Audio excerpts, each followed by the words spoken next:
The South Caucasus, Armenia, Azerbaijan, and Georgia. Following the collapse of the Soviet Union, relations between these three countries deteriorated. While the older population of the region still remembers living in one country, young people are growing up in isolation from their neighbors, without basic knowledge of their culture and history.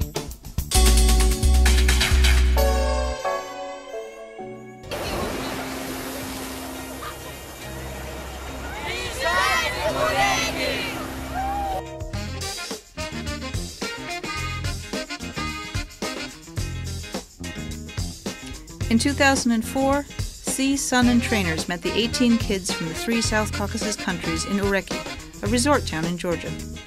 The kids had a busy schedule. Every day, training sessions started at 10 and went until 6. Many of the kids became friends right away. However, some kids needed time to establish contacts with their peers. But in a couple of days, everything was okay. Filming stories, editing, storyboards, stand-ups, interviews, researching topics, they learned all about journalism. And in the evenings, kids could choose between the beach, computers, or a disco. After a week, their first challenge was an improvised press conference and interviews and newscasts. The kids together made a real program. They were producers, editors, and anchors. It wasn't easy, but the young journalists handled their tasks well. Some of them a bit better, some of them worse, but the most important thing was they learned to work in a team. В эфире новости летнего лагеря. The final challenge was the final exam, to put together a talk show. The teen producers had to find people to interview in the small town of Ureki, invite guests to the studio, and produce the program as if it was live. There was lots of anxiety, but in the end it all came out well.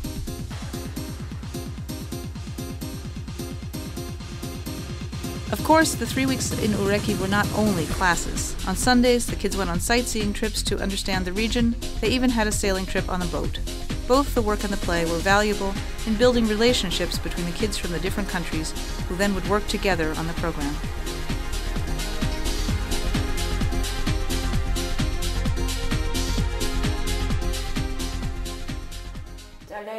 I'm filled with emotions. You can't even imagine how glad I am. Sometimes when I walk in the street, people recognize me. It's a real joy to know that the people believe us. Despite the fact that we're from different countries, we've become very close to each other here. We're colleagues and will work together.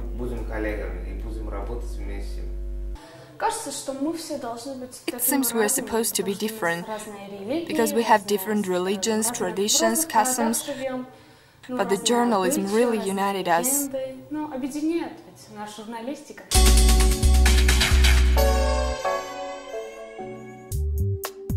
In 2005, there was a similar summer camp in Chakvi, another resort town in Georgia.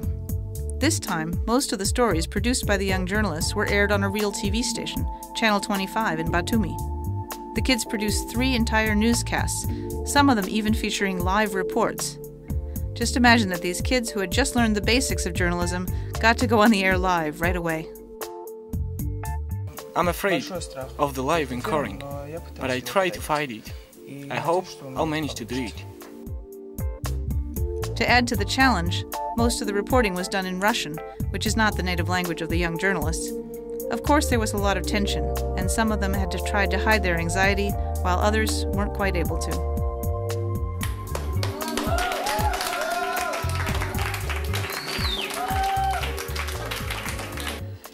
It was the first time I worked live. I was very afraid, but the program started and in 10 minutes the anxiety passed. I liked it very much after all. During the last week of the summer camp, the kids produced talk shows and newscasts that were also aired by the local station.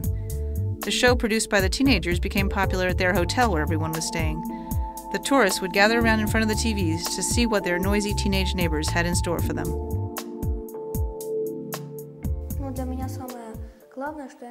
The most important thing for me is that I got a lot of friends here. The important thing isn't who finishes his TV story first, or who's the leader. The main thing is to know how to work in a team.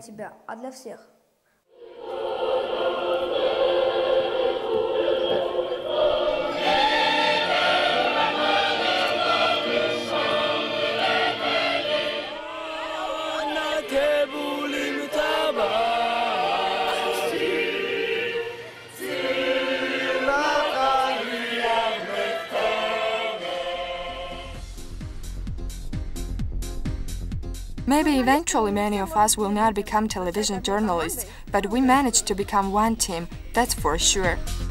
In June 2006, a third team of youngsters will be recruited from Georgia, Azerbaijan, and Armenia to continue producing the international youth TV program Kids Crossroads.